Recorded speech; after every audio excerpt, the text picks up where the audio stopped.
ছোট মা তুমি প্লিজ কেঁদো না, লাড্ডু আর গুনগুনের কিচ্ছু হবে না। কিচ্ছু হবে না বলে কিচ্ছু হবে না। ওই ছোট ছোট ছেলে মেয়েগুলো কোথায় গেল বলো? এর আগে তো কোনোদিন এরকম হয়নি, কোনোদিন। সত্যি তো, কিন্তু কি করবি বল?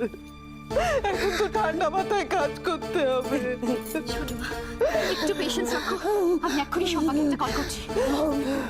বদি, ওদের যদি কিছু হয়ে যায় আমি কিচ্ছু হবে না। এই দেখো সম্পা তো ঘরেই ফোনটা রেখে দিয়ে গেছে। সর্বনাশ, ফোন না নিয়ে চলে গেছে। কেস তো পুরো জন্ডিস। শম্পা এভাবে ফোনটা রেখে কোথায় চলে গেল? কি গো, এটা আবার ইচ্ছে করে করেনি তো? তাহলে কিন্তু ভয়ঙ্কর ব্যাপার হবে লাবণী, আমি বলে দিলাম। আমার মাথা আর কাজ করছে না। সম্পাটার মাথা একদম কুবুদ্ধি ভরা। হ্যাঁ ওকে আরো বিশ্বাস করো, আরো বিশ্বাস করো। তুমি ছোট মাকে একটু সামলাও, আমি এক্ষুনি হ্যাঁ বাবুকে একটা কল করি।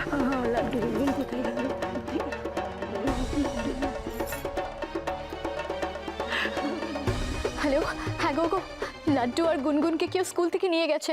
তুমি ইমিডিয়েটলি ওদের স্কুলে যাও, সিকিউরিটিকে গিয়ে জিজ্ঞেস করো কে বা কারা ওদের নিয়ে গেছে। তুমি আর সময় নষ্ট করো না প্লিজ, তুমি এক্ষুনি যাও। Okay bye. বদি বদি বদি, হ্যাঁ আমি নিশ্চিত এই কাজ ওই সম্পাই করেছে। সবকিছু ভালোভাবে না জেনে শুনে কারো দিকে ইঙ্গিত করতে নেই। কারণ আপনার পরিবারকে আমি খুব ভালোভাবে জানি মেজদা, তাই আমাকে আর জানাতে আসবেন না।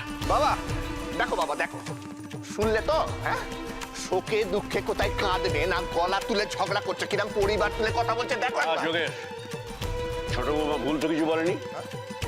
তাছাড়া একটা কথা আমি পরিষ্কার বলে দিচ্ছি, সম্পার কারণে লাড্ডু গুনগুনের গায়ে যদি এতটুকু আঁচড় লাগে, আমি কিন্তু কাউকে ছেড়ে কথা বলবো না। জিকো, জিকো সত্যি বলো, তুমি এই ব্যাপারে কি কি জানো? কি এ ব্যাপারে কি কি জানো? আমি কি করে জানবো? মহা মুশকিল। আরে আমি তো ঘরে ছিলাম। তুমি ঘরে থেকে অনেক কিছু করতে পারো, আমরা সবাই জানি। আরে একে কেউ বোঝাও রে। আরে আমি আরে মেমো সত্যি কিছু করেনি। তিতলি ডোন্ট মাইন্ড, আমি তোমার হাজবেন্ডকে একটু ট্রাস্ট করি না। এবার তো মনে হচ্ছে আমি ফেসে যাব। কি করি?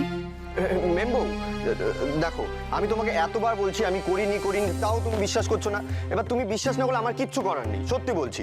আরে আমি করিনি, শাশু বাবার কসম। এই দেখো, আরে শম্পা ওই শম্পাই বলেছিল ওই কিডগুলোকে ন্যাপি পরিয়ে কিডন্যাপ করবে। হ্যাঁ, ওর তো অনেক টাকা চাই।